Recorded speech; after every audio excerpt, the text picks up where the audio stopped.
ಹಾಕಿದ್ದಾನೆ. ಅವ್ರ ತಂದೆಯ ತೊಡೆಯನ್ನು ಗುಂಡಿ ಹಿಡಿಲಿದ್ದಕ್ಕೆ ಅವ್ರ ತಂದೆಯ ತೊಡೆಯನ್ನು ಸಹ ಕೊಯ್ದು ಇದು ಮಾಡಿದ್ದಾನೆ ಸರ್.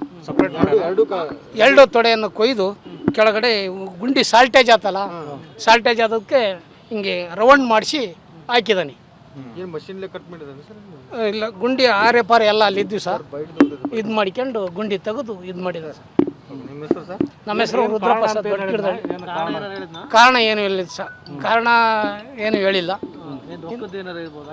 ರೊಕ್ಕದ್ದು ಇರ್ಬೋದೇನೋ, ಅದು ಗೊತ್ತಿಲ್ಲ ಸರ್. ಒಟ್ಟು ಕಾರಣ ಅವನು ಏನು ಹೇಳಿಲ್ಲ. ಒಬ್ಬನೇ ಮಾಡಿದ್ದಾನೆ ಅಂತಕ್ಕಂಥ ಮಾಹಿತಿ ಅವನು ಹೇಳಿದ್ದಾನೆ ಸರ್. ಈ ಸಂಬಂಧಿಕರು ಅಂದರೆ ಬೆಂಗಳೂರಿನಲ್ಲಿ ಹೋದಾಗ ಆ ಸಂಬಂಧಿಕರನ್ನ ಅವನು ನಮ್ಮ ಅಪ್ಪ ಅಮ್ಮ ಇಲ್ಲ ಅಂತೇಳಿ 14 ಲಕ್ಷ ದುಡ್ಡು ತಂದಿದ್ದೀನಿ, ಅವ್ರಿಗೆ ಕೊಡ್ಬೇಕಾಯ್ತಂತ ಅವ್ರನ್ನ ಕರೆದಾನೆ ಅಷ್ಟೇ. ಅಲ್ಲಿಗೆ ಇಲ್ಲೆಲ್ಲ ಮಾಡಿರೋದು ಒಬ್ಬನೇ ಅಂತ ಹೇಳಿದ್ರು. ದುಡ್ಡು ಸರ್, ದುಡ್ಡು ಇತ್ತು ಇಲ್ಲ ಗೊತ್ತಿಲ್ಲ, 4 ಲಕ್ಷ ದುಡ್ಡಿತ್ತು ಅಂತ ಹೇಳಿದ್ದಾನೆ. ಅಲ್ಲಿ 4 ಲಕ್ಷ, ಇಲ್ಲಿ 4 ಲಕ್ಷ ಐತೆ ಅಂತ ಹೇಳಿದ್ದಾನೆ. ಇಲ್ಲಿ ಬಂದು ನೋಡಿದಾಗ ಪೊಲೀಸ್ ಇಲಾಖೆ ಎಲ್ಲ ನೋಡಿದಾಗ ಇಲ್ಲಿ ದುಡ್ಡು ಸಹ ಇರಲಿಲ್ಲ ಅಂತ ಹೇಳಿದ್ರು. ಸರ್, ಎಣ್ಣೆ ಪಣ್ಣೆ ಹೊಡಿತಿದ್ದ ಅಂತ ಗೊತ್ತಿಲ್ಲ ಸರ್. ಅದು ಯಾವ ರೀತಿಯಾಗಿ ಯಾಕೆ ಮಾಡಿದ ಅನ್ನೋದು ಅವನಿಗೆ ಗೊತ್ತು. ನಮ್ಮ ಹೆಸರು ರುದ್ರಣ್ಣ ಸರ್. ಹಾಕಿದ್ದಾನೆ. ಅವ್ರ ತಂದೆಯ ತೊಡೆಯನ್ನು ಗುಂಡಿ ಹಿಡಿಲಿದ್ದಕ್ಕೆ ಅವ್ರ ತಂದೆಯ ತೊಡೆಯನ್ನು ಸಹ ಕೊಯ್ದು ಇದು ಮಾಡಿದ್ದಾನೆ ಸರ್. ಎರಡು ತೊಡೆಯನ್ನು ಕೊಯ್ದು ಕೆಳಗಡೆ ಗುಂಡಿ ಸಾಲ್ಟೇಜ್ ಆತಲ್ಲ, ಸಾಲ್ಟೇಜ್ ಆದಕ್ಕೆ ಹಿಂಗೆ ರೌಂಡ್ ಮಾಡಿಸಿ ಹಾಕಿದ್ದಾನೆ.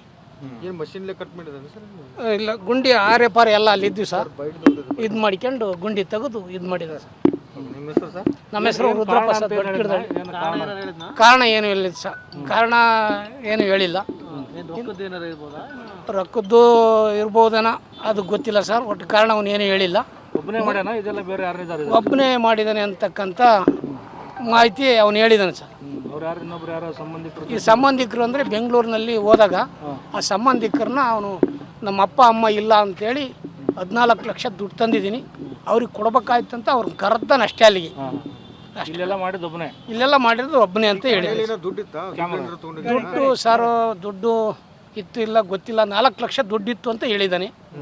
ಅಲ್ಲಿ 4 ಲಕ್ಷ, ಇಲ್ಲಿ 4 ಲಕ್ಷ ಐತೆ ಅಂತ ಹೇಳಿದ್ದಾನೆ. ಇಲ್ಲಿ ಬಂದು ನೋಡಿದಾಗ ಪೊಲೀಸ್ ಇಲಾಖೆ ಎಲ್ಲ ನೋಡಿದಾಗ ಇಲ್ಲಿ ದುಡ್ಡು ಸಹ ಇರಲಿಲ್ಲ ಅಂತ ಹೇಳಿದ್ರು. ಸರ್, ಎಣ್ಣೆ ಪಣ್ಣೆ ಹೊಡಿತಿದ್ದ ಅಂತ ಗೊತ್ತಿಲ್ಲ ಸರ್. ಅದು ಯಾವ ರೀತಿಯಾಗಿ ಯಾಕೆ ಮಾಡಿದ ಅನ್ನೋದು ಅವನಿಗೆ ಗೊತ್ತು. ನಮ್ಮ ಹೆಸರು ರುದ್ರಣ್ಣ ಸರ್.